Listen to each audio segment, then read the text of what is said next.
Olá pessoal, eu estou aqui com a minha gatinha Naomi, espero que vocês estejam bem e sem desânimo, tá? Nesse nosso novo vídeo nós iremos mudar um pouco a perspectiva e agora nós iremos olhar para o organismo hospedeiro e entender como que ele reage a essa invasão do novo coronavírus. Nesse vídeo, iremos então responder essa primeira pergunta proposta nos vídeos anteriores. Como é a resposta imune ao vírus? E depois, mais para frente, especificamente ao coronavírus. Então, agora a gente vai olhar para o coronavírus e enxergá-lo como sendo uma partícula estranha que nosso organismo deve produzir uma resposta. Qualquer proteína, qualquer fragmento de proteína desse vírus, a gente vai chamar de antígeno. E o nosso sistema imune, a forma como nós respondemos a partículas estranhas, ela envolve a participação de diferentes células. Aqui a gente está falando de macrófagos, células dendríticas, linfócitos do tipo B, linfócitos T, que comunicam entre si, que se reconhecem através de proteínas de membrana, pela interação com esses receptores de membrana e também através de proteínas solúveis, que durante esse vídeo vocês vão conhecer melhor, como as citocinas, os anticorpos e as proteínas do complemento. Então, o nosso sistema imune, ele é dividido em dois. O que a gente chama de imunidade inata, que é a nossa primeira linha de defesa contra um patógeno, que ela consiste de mecanismos de defesa tanto celulares quanto bioquímicos e que vão responder de forma rápida a infecções. A gente pode ver aqui, em torno de horas, essa resposta já está acontecendo. Então, fazem parte da imunidade inata as barreiras epiteliais, os fagócitos, as células dendríticas, proteínas do complemento e as células natural killer. Uma segunda divisão do sistema imune está a imunidade adaptativa. Ela é estimulada pela exposição aos patógenos e ela aumenta a cada exposição subsequente, ou seja, isso significa que ela apresenta memória de forma diferente da imunidade inata, que é sempre a mesma a cada exposição ao patógeno. Então, dessa imunidade adaptativa participam os linfócitos B e os linfócitos T, e as citocinas, que a gente também vai falar, os linfócitos B com a produção de anticorpos, os linfócitos T relacionados com a imunidade celular. E essa imunidade adaptativa, ela demora mais tempo para ser efetiva, então cerca de dias após o primeiro contato com o patógeno. Dentro da imunidade adaptativa, a gente ainda tem uma segunda subdivisão, que é a imunidade humoral, e a imunidade celular, ou mediada por células. Então, na imunidade humoral, essa imunidade ela ocorre contra micro-organismos extracelulares. Os linfócitos respondedores são os linfócitos B, através da produção de anticorpos. E o objetivo dessa imunidade humoral é bloquear infecções e eliminar micro-organismos extracelulares. Já a imunidade celular, ela tem a participação de linfócitos T, do tipo CD4 ou CD8, que é uma outra subdivisão, e ela se dá contra micro-organismos que estão dentro das células. Tanto micro-organismos que já foram fagocitados, por exemplo, no macrófago, ou aqueles micro-organismos que estão se replicando dentro da célula infectada. No caso, o vírus, o SARS-CoV-2, entraria nesse aspecto aqui. Então, os efetores, o mecanismo efetor dessa imunidade celular são justamente as células, que podem, no caso da resposta CD4, ativar outras células, no caso os macrófagos, para matar esses micro-organismos que estão fagocitados, ou no caso do linfócito TCD8, ela vai atuar eliminando essas células infectadas, ou seja, eliminando os reservatórios da infecção. Dessa forma, falando um pouquinho mais sobre a imunidade adaptativa humoral, então, como falamos, ela ocorre pela produção de anticorpos pelos linfócitos B e a função é neutralizar o micro-organismo, promover a fagocitose e também ativar aquelas proteínas do complemento que eu vou falar um pouquinho para frente. Então, especificando essas funções, para quais que são o papel, qual que é a atuação dos anticorpos. Então, ele vai atuar neutralizando uma partícula, um micro-organismo, que está falando, por exemplo, um um vírus ou mesmo uma toxina. Também, uma segunda função dos anticorpos é fazer o que a gente chama de opsonização, que é marcar esse patógeno para ser, né, depois fagocitado por uma célula como macrófago, ou seja, tornar esse patógeno uma opção para outras células do sistema imune, e também ativar as proteínas do complemento. Essas proteínas do complemento, elas são produzidas por diferentes células, e muitas vezes elas são proenzimas, que quando elas são ativadas, elas podem, por exemplo, causar a formação de poros na superfície de um patógeno, né? Contribuindo assim para a eliminação desse patógeno. Toda interação antígeno-anticorpo se dá através daquelas mesmas forças fracas, interações fracas que a gente vem estudando na bioquímica, né? Então, as interações de hidrogênio, as interações iônicas, hidrofóbicas, Van der Waals, todas elas participam desse reconhecimento. Por quê? Porque elas são forças que contribuem para reconhecimento de proteína, e elas são muito específicas, e é isso que o anticorpo precisa, reconhecer de forma específica o antígeno. Um pouquinho, né, dos anticorpos, né, puxando um pouquinho para a bioquímica estrutural, os anticorpos, de forma geral, eles possuem duas cadeias principais, uma cadeia que a gente chama de cadeia leve e uma cadeia pesada.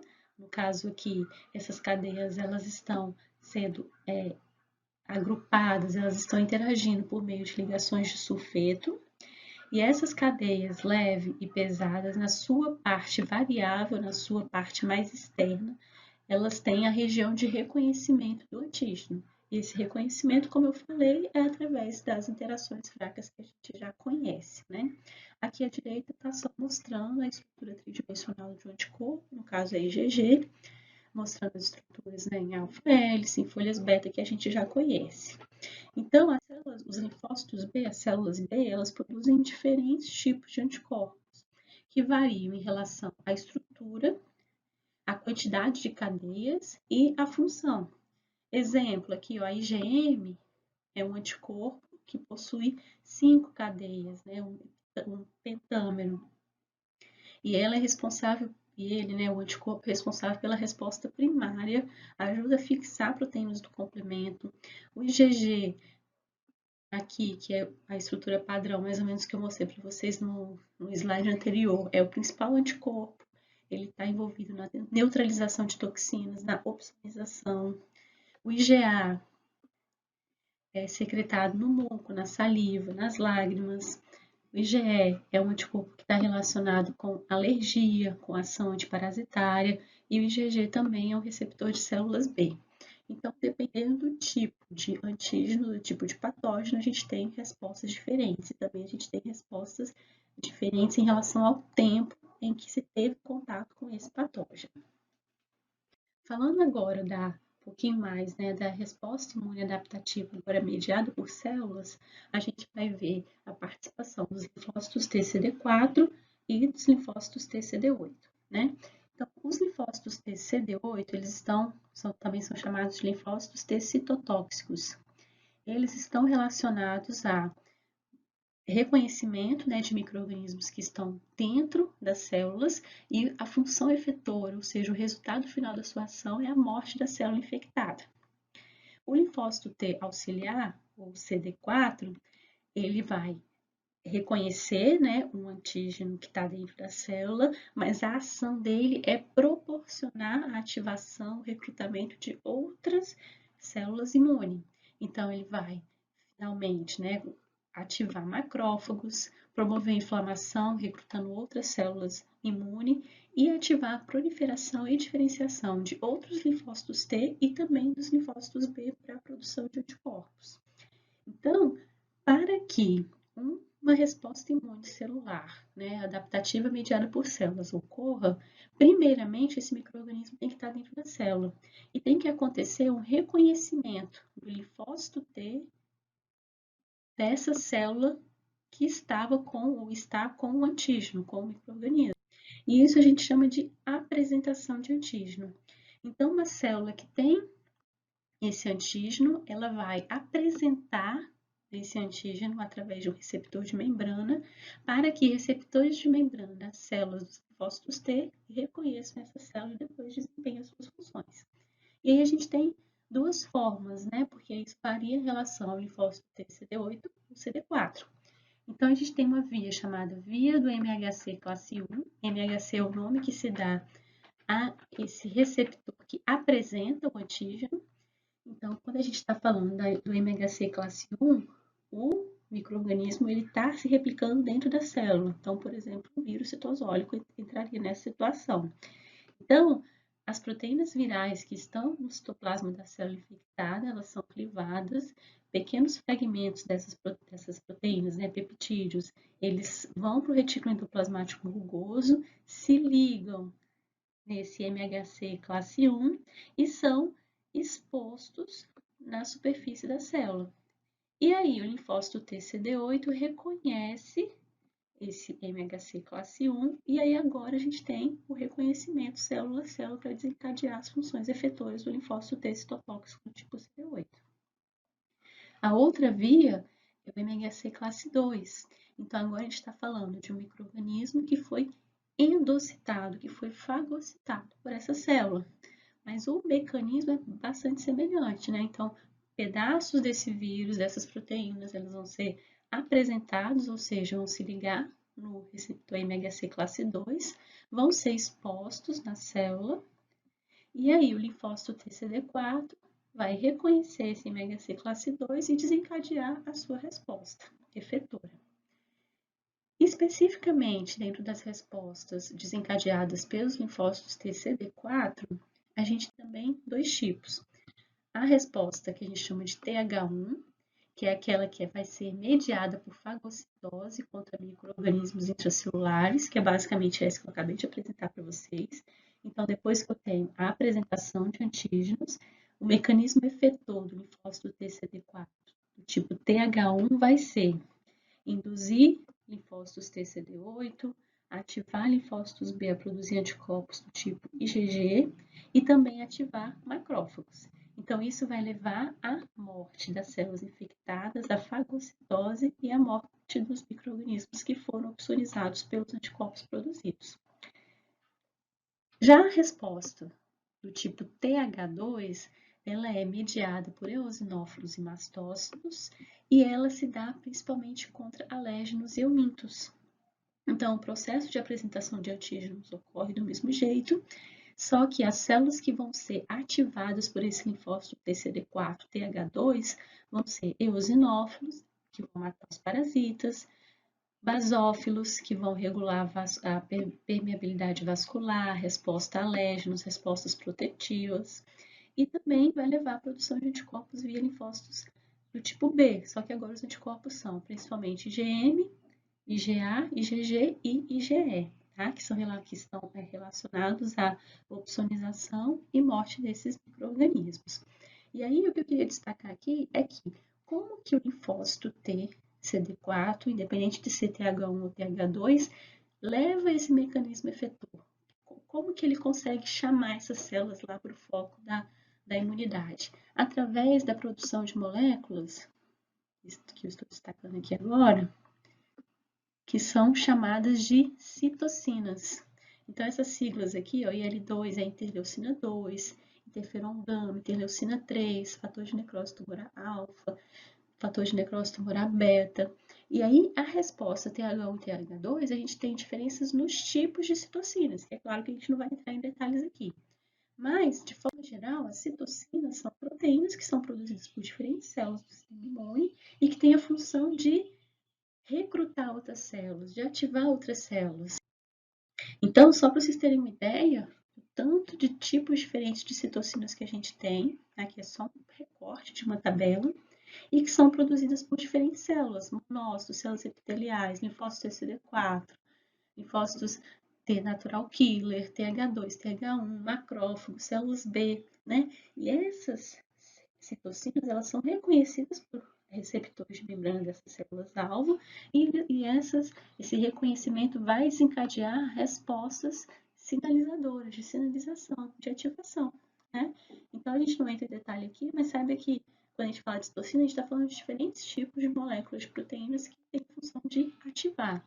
E elas podem ativar tanto a própria célula que está produzindo, que a gente chama de sinalização autócrina, células que estão próximas, a gente chama de sinalização parácta, então eu estou no mesmo tecido, ou também elas podem cair na circulação e ativar células que estão no tecido secundário, que a gente chama de sinalização endócrina. Então, as funções, né, e a ação dessas citocinas é bem ampla.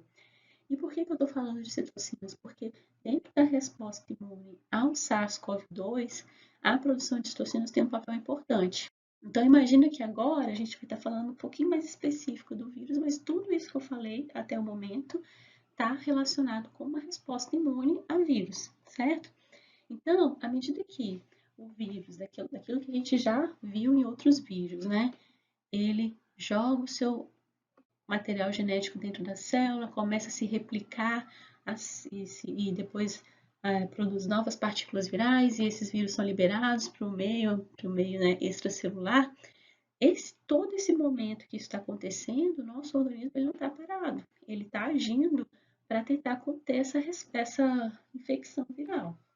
Né? Então, olhando essa primeira figura aqui, ó, durante essa infecção, aqui está falando de uma célula do trato respiratório, né? Esse primeiro contato com o vírus já desencadeia aquela resposta imunidata, que é a primeira barreira. Depois a gente já tem produção de citocinas pelas células, a gente tem recrutamento de outras células imunes, aqui voltando para a figura aqui à direita, né, como macrófagos, monócitos, ativação de células T, e tudo isso é mediado por citocinas, que vão atrair essas células, que vão ativar essas células para o sítio de infecção. E aí, à medida que a infecção progride, a gente tem o que seria desejável, que é uma resposta imune saudável. Então, tudo aquilo que a gente já estudou aqui vai se repetir, olha. A gente pode ativar macrófagos, que vão fagocitar os vírus que foram liberados. A gente vai ativar células B, que vão produzir anticorpos, né, que vão neutralizar e inativar esses vírus.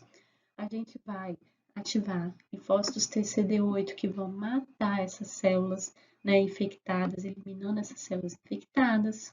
Ativando as células linfócitos TCD4, isso vai promover uma resposta imune eficiente, né? Vai ativar outros macrófagos, ativar linfócitos B.